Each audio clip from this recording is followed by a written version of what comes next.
Përshëndetje miq të nderuar të televizionit Shenja dhe emisionit Gjurma. Javën e kaluar, kolegja Bajnur Bafqari trajtoi problemin me fëmijët e zhdukur në vitin 2010, fati të cilëve ende mbetet i panjohur. Edhe emisioni i sontëm do t'jetë një vazhdimsi e kësaj problematike. Sonte do të zhvendosemi nga familjet e fëmijëve, fati të cilëve u trajtua emisionin e kaluar, por do të mbetemi në temën e njëjtë për të trajtuar jetën e disa fëmijëve të tjerë, të cilët mund të kenë pasur fat të njëjtë me voglushët e zhdukur nga Kumanova dhe Shkupi. Të gjithë jemi dëshmitar të shtimit të numrit të lypsëve nëpër rrugët e qyteteve të ndryshme në vend, ndërsa ajo që vërehet edhe më shumë është prania gjithnjëherë më e madhe e fëmijëve për të cilët nuk dihet as nga vinë e as ku përfundojnë pas një dite të raskapitur. Kush janë këta fëmijë? Për kënd kërkojnë lëmosh? A e shijojnë lëmoshën ata dhe familjet e tyre dhe sa ata janë të sigurt? Të gjitha këto dhe pyetje të tjera do të mundohemi të përgjigjemi sonte në ulumtimin që zhvilluam këtë javë, përfshirë edhe bisedat me institucione dhe persona kompetent. Fëmijët të cilët i gjen në një lokacion gjatë gjithë ditës, të trishtuar, të humbur në një qytet të panjohur për ta. Askush nuk i njeh në zonën ku ata shtrin dorën për të kërkuar lëmosh.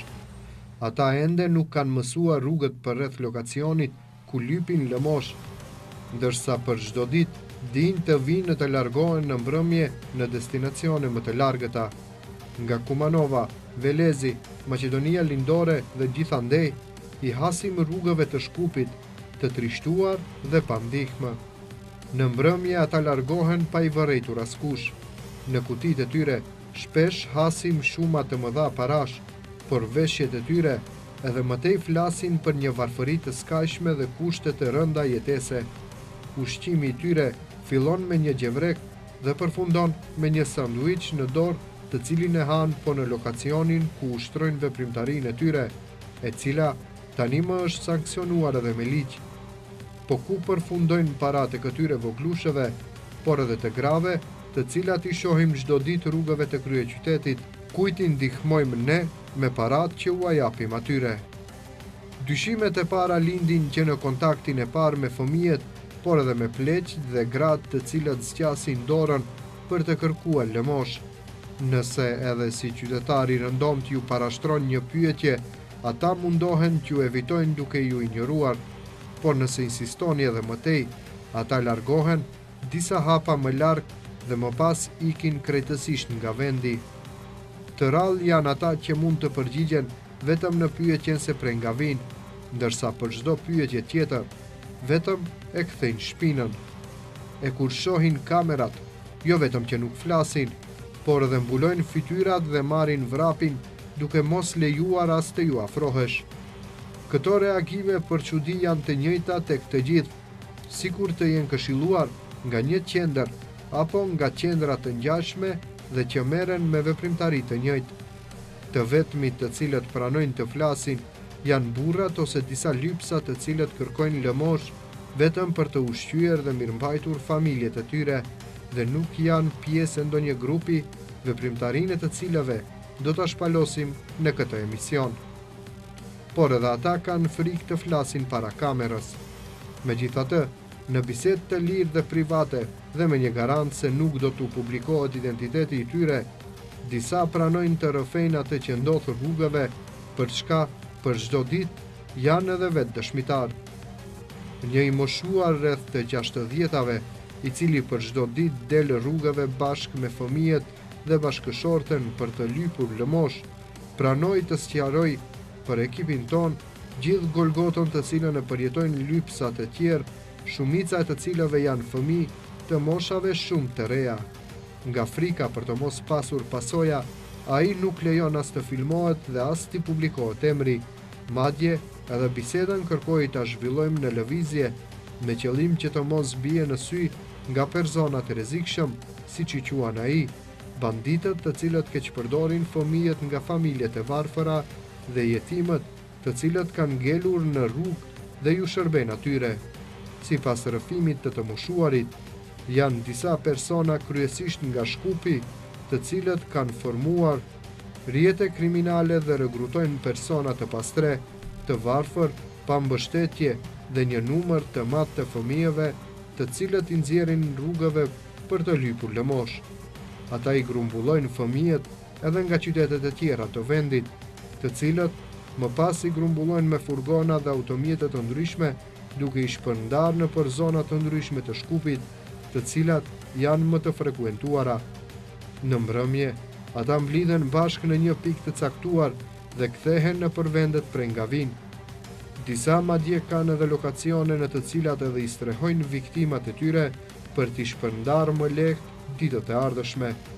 Padroni u ambledh atyre të gjitha parat që grumbullojnë gjatë gjithë ditës, ndërsa si kompenzim u japin vetëm 2 vakte ushqim.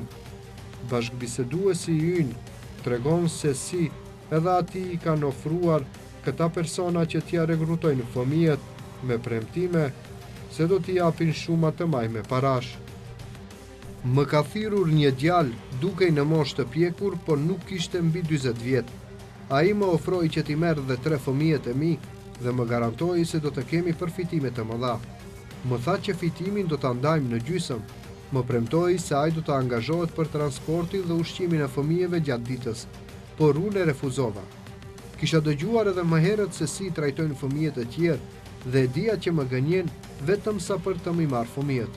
I thash që ne jemi të kënaqur me kaq sa fitojmë dhe mjafton të jemi bashkë. Pastaj ka provuar edhe disa herë të tjera dhe kur e kërcënova se do ta denoncoj në polici, ai u largua.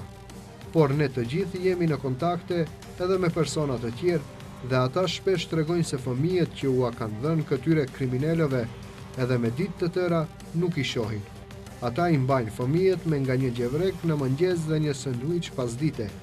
Në disa raste, u marrin të gjitha parat dhe nuk u japin asgjë, ose u japin shumë pak. Më e keqja është se prindërit më nuk mund t'i largojnë fëmijët nga ata grupe, shpjegon i moshuari. Por Shkupi nuk është qyteti i vetëm ku lëshohen lypsat që keqpërdoren nga këta persona. Gjatë stinës së verës ata transportohen në Tetov, veçanërisht në periudhën ku në këtë qytet kthehen për pushime mërgjimtarët. Në qytetin e Tetovës, po ashtu arritëm të zbulojmë skemën e organizimit dhe transportimit të lypsëve sezonal. Furgonat dhe veturat që i sjellin ata nga Shkupi dhe qytete të tjera ndalojnë në hyrje të qytetit në afërsi të ish monopolit të duhanit. Aty zbarkojnë fëmijët dhe gratë të cilat më pas vendosin dhe nga një shami për t'ju përshtatur popullatës e cila është muslimane në këtë qytet.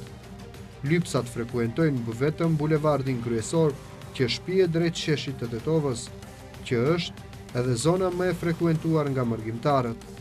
Në mbrëmje, ata mblidhen bashkë në të njëjtën pikë ku kanë zbarkuar dhe prej aty me vetura nisen drejt Shkupit dhe qyteteve të tjera prej nga kanë ardhur.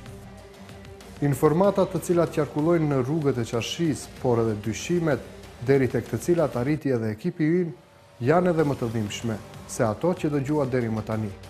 Mënyra e ushqimit nuk është vuajtja e vetme e fëmijëve që tani më kanë rënë viktima të grupeve kriminele.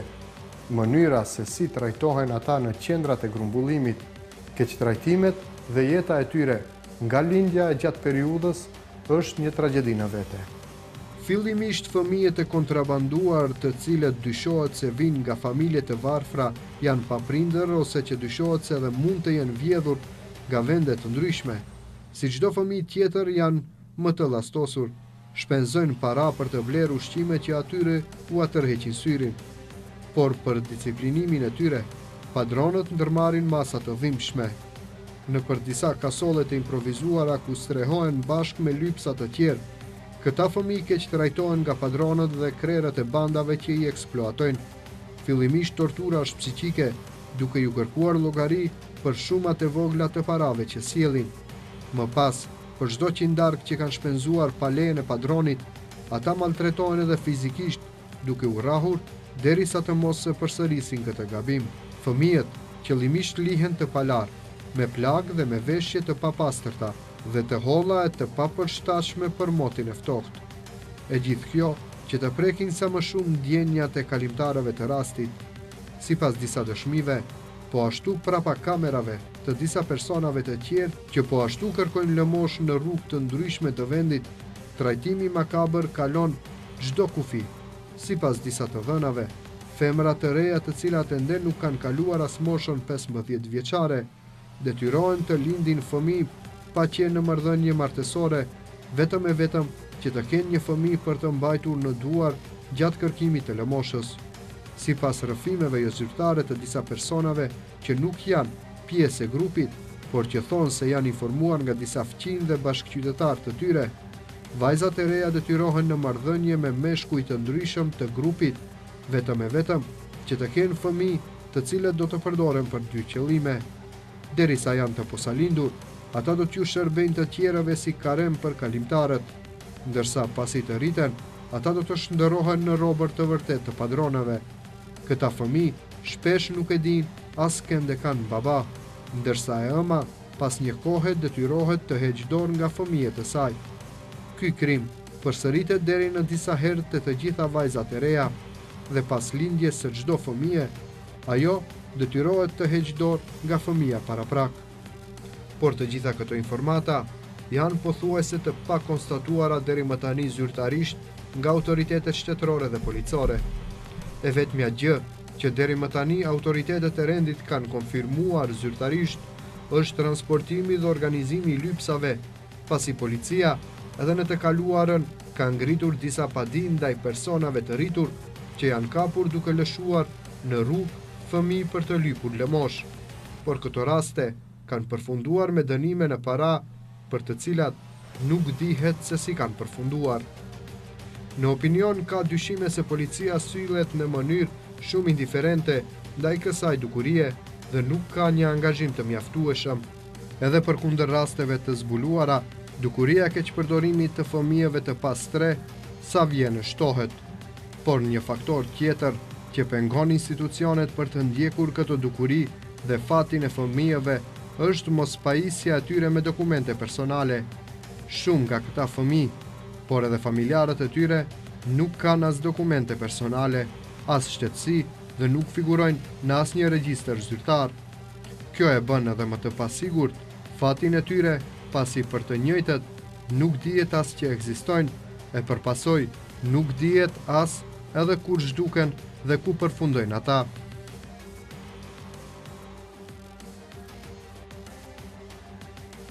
Mungesa e dokumenteve vështirëson edhe punën e organizatave jo qeveritare, të cilat kujdesen për fatin e fëmijëve në përgjithësi dhe fëmijëve të rrezikuar në veçanti. Nga ambasada e parë e fëmijëve në botë, Megjashi, konfirmojnë se dhe ata posedojnë informata për keqpërdorimin e fëmijëve për qëllime të përfitimeve materiale. Nga kjo organizat thonë se mungesa e shtetësisë dhe evidencave zyrtare rrezikon edhe më shumë jetën dhe fatin e fëmijëve të kësaj kategorie, por edhe të familjarëve të tyre. Kolegja Ajnur Bafqari bisedoi me drejtuesin e ambasadës Megjashi, Dragi Zmijanac. Drejtori i ambasadës së parë për fëmijën në botë, Megjashi, Dragi Zmijanac, tha se janë gjatë gjithë kohës në kontakt me një numër të caktuar të fëmijëve të pastre, të cilët kërkojnë lëmosh në për rrugë dhe të cilët i takojnë kategorisë së personave të varfër, dhe se disa prej tyre i kanë vendosur në përqendra me qëllim të tejkalimit të temperaturave të ulta. Првата детска амбасада во светот не беше мобилниот тим во саботата беше на увид на терен, на дојава, односно ние сме постојано во контакт со децата бездомници и дури за време на поплавите ги посетувавме под Калето. Сместени се во Ранка Милановиќ и во 25 мај. Во Ранка Милановиќ е згрижени околу 12 деца, а во 25 мај 25. Им однесовме символична хуманитарна помош, но она што го забележа нашиот мобилен тим е дека постои опасност со почнувањето на учебната година да бидат дислоцирани од тие објекти, односно згрижени во институциите. Не замолија да упатиме апел до граѓаните, односно до државните институции и понатаму да водат грижа за нив, затоа што и понатаму се најавуваат ниски температури. Навистина е нехумано и не човечки да бидат отстранети од тие објекти. Контактирав денеска со нив и ми посочија дека се задоволни дека водат и понатаму грижа за нив и дека нашиот апел преку социјалните мрежи има стигнато до државните институции и дека се уште се води грижа за нив. Она што сакам да го нагласам е дека тие се дислоцирани од неколку ситуации од райони во градот. Значи прво беа покрај во аеродром во Дупките, па потоа беа под мостот, па под Кале. Меѓутоа, вие знаете, со температура од минус 15 до 20, навистина не можат да преживеат и дека не е во ред да страдат, а има капацитети празни објекти во рамките на државните институции. Ai theksoi nevojën e kyçjes së personave të pastren në sistemin arsimor si një ndër mënyrat kryesore që ata fëmijë të largohen nga rruga në të cilën ata aktualisht veprojnë, duke shtuar se numri i telefonit të tyre qëndron gjatë gjithë kohës në dispozicion për të gjithë qytetarët të cilët hasin në raste të tilla. Оно што сакам да нагласам дека децата бездомници, уличните деца и децата на улица е сериозен проблем во Република Македонија. Ние постојано апелираме преку нашиот СОС телефон 0801 22 22 дека проблемот со злоупотреба на детскиот труд и експлоатација на злоупотреба на детскиот труд ќе се реши само со вклучување на децата во задолжителниот основно образовен систем, процес. Предлагавме и предлагаме се уште до државата да го отвори буџетот за оваа ранлива категорија на деца, бездомници, деца улични, да има бенефиции за да можат да на време одат во градинка, стекнат основни животни вештини, бидејќи градинката нуди големи можности не само во згрижување, туку и во воспитание и образование. Имено, злоупотребата, неписменоста и сиромаштијата идат рака под рака во еден магепсан круг, каде што родителите трансгенерацијски го прават истото она што нивните родители го правеле и треба да се направи прекин на оваа конекција, затоа што само со вклучување на децата во образование имаме можност да децата ги исклучиме од злоупотреба на детскиот труд и ги вклучиме во редовно задолжителниот образовен систем. Ако помогне државата во таа насока, тогаш таа нема да биде соучесник во експлоатација на детскиот труд, затоа што Република Македонија ја има ратификувана Конвенцијата 182 на Меѓународната организација за трудот за итно спречување на најлошите форми на злоупотреба на детскиот труд, а тоа е работа трговија со деца, детска проституција, детска порнографија и овие деца се најчесто жртви на најлошите форми на злоупотреба на детскиот труд. Ndërkaq, ai tekst të veçantë vendosi tek fëmijët të cilët nuk posedojnë certifikat nga libri AMI të lindurve, duke shtuar se numrat të cilat i posedojnë ata nuk përputhen me numrat të cilat ndodhen tek Ministria për Punë dhe Politikë Sociale.